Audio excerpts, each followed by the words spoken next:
लूका रचित सुसमाचार 24वां अध्याय।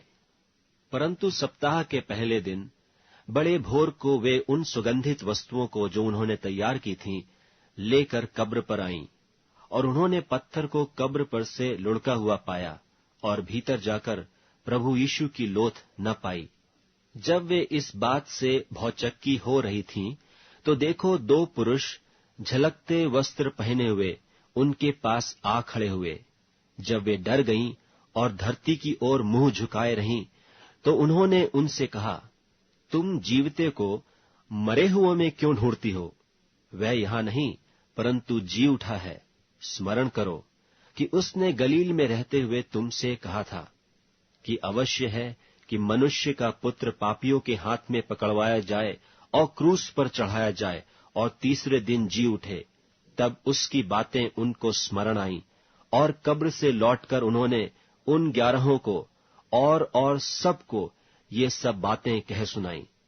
जिन्होंने प्रेरितों से ये बातें कहीं, वे मरियम मगदलीनी और यूअन्ना और याकूब की माता मरियम और उनके साथ की और स्त्रियां भी थीं। परंतु उनकी बातें उन्हें कहानी सी समझ पड़ी और उन्होंने उनकी प्रतीति न की। तब पतरस उठकर कब्र पर दौड़ गया और झुककर केवल कपड़े पड़े देखे, और जो हुआ था उससे अचंभा करता हुआ अपने घर चला गया। देखो, उसी दिन उनमें से 2 जन इम्माउस नाम एक गांव को जा रहे थे, जो यरूशलेम से कोई 7 मील की दूरी पर था, और वे इन सब बातों पर जो हुई थीं आपस में बातचीत करते जा रहे थे। और जब वे आपस में बातचीत और पूछपाछ कर रहे थे, तो यीशु आप पास आकर उनके साथ हो लिया। परंतु उनकी आंखें ऐसी बंद कर दी गई थीं कि उसे पहचान न सके। उसने उनसे पूछा, ये क्या बातें हैं जो तुम चलते चलते आपस में करते हो? वे उदास से खड़े रह गए। यह सुनकर उनमें से क्लियोपास नाम एक व्यक्ति ने कहा, क्या तू यरूशलेम में अकेला परदेशी है, जो नहीं जानता कि इन दिनों में उसमें क्या क्या हुआ है? उसने उनसे पूछा, कौन सी बातें? उन्होंने उससे कहा, यीशु नासरी के विषय में जो परमेश्वर और सब लोगों के निकट काम और वचन में सामर्थी भविष्यवक्ता था, और महायाजकों और हमारे सरदारों ने उसे पकड़वा दिया कि उस पर मृत्यु की आज्ञा दी जाए, और उसे क्रूस पर चढ़वाया।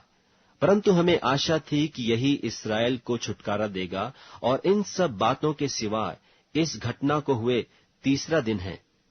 और हम में से कई स्त्रियों ने भी हमें आश्चर्य में डाल दिया है, जो भोर को कब्र पर गई थीं, और जब उसकी लोथ न पाई, तो यह कहती हुई आई कि हमने स्वर्गदूतों का दर्शन पाया, जिन्होंने कहा कि वह जीवित है।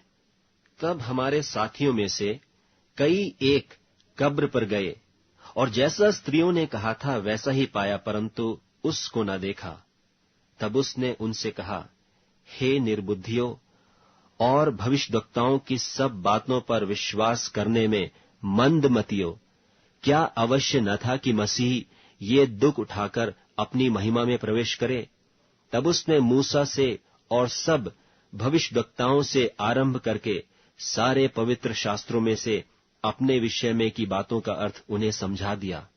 इतने में वे उस गांव के पास पहुंचे जहां वे जा रहे थे, और उसके ढंग से ऐसा जान पड़ा कि वह आगे बढ़ा चाहता है। परंतु उन्होंने यह कहकर उसे रोका कि हमारे साथ रह, क्योंकि संध्या हो चली है और दिन अब बहुत ढल गया है। तब वह उनके साथ रहने के लिए भीतर गया। जब वह उनके साथ भोजन करने बैठा, तो उसने रोटी लेकर धन्यवाद किया और उसे तोड़कर उनको देने लगा। तब उनकी आंखें खुल गईं और उन्होंने उसे पहचान लिया, और वह उनकी आंखों से छिप गया। उन्होंने आपस में कहा, जब वह मार्ग में हमसे बातें करता था और पवित्र शास्त्र का अर्थ हमें समझाता था, तो क्या हमारे मन में उत्तेजना न उत्पन्न हुई? वे उसी घड़ी उठकर यरूशलेम को लौट गए और उन 11 और उनके साथियों को इकट्ठे पाया।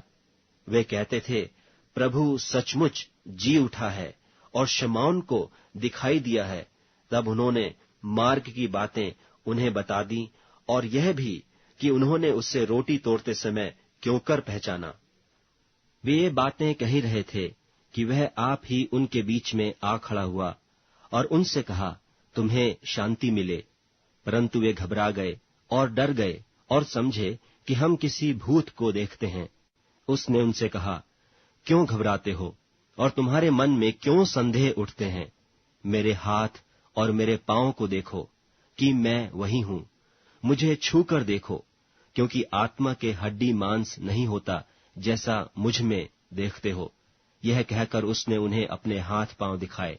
जब आनंद के मारे उनको प्रतीति न हुई और आश्चर्य करते थे, तो उसने उनसे पूछा, क्या यहां तुम्हारे पास कुछ भोजन है? उन्होंने उसे भूनी मछली का टुकड़ा दिया। उसने लेकर उनके सामने खाया।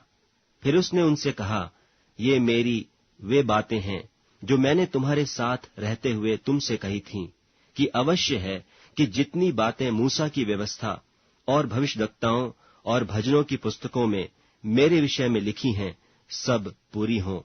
तब उसने पवित्र शास्त्र बूझने के लिए उनकी समझ खोल दी और उनसे कहा, यों लिखा है कि मसीह दुख उठाएगा और तीसरे दिन मरे हुओं में से जी उठेगा, और यरूशलेम से लेकर सब जातियों में मन फिराव का और पापों की क्षमा का प्रचार उसी के नाम से किया जाएगा।